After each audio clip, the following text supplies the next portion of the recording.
ఓం నమ శివాయ. హిందూ మతం అంటారు కానీ హిందుత్వం మతం కాదు, మన సనాతన ధర్మం. సనాతన ధర్మమే మన జీవన విధానం.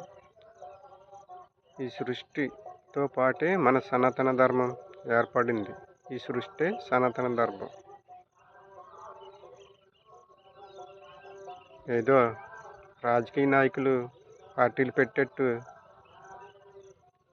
కొన్ని మతాలు ప్రజలను దోచుకుని ఒక నియంతలా పాలించడానికి పుట్టినవే కొన్ని మతాలు. ఆ మతాల నుంచి ప్రజలను రక్షించడానికి పుట్టుకొచ్చినయే కొన్ని మతాలు తప్ప మతానికి మన సనాతన ధర్మానికి ఎటువంటి సంబంధం లేదు. ప్రతి మతానికి స్థాపికులు ఉంటారు.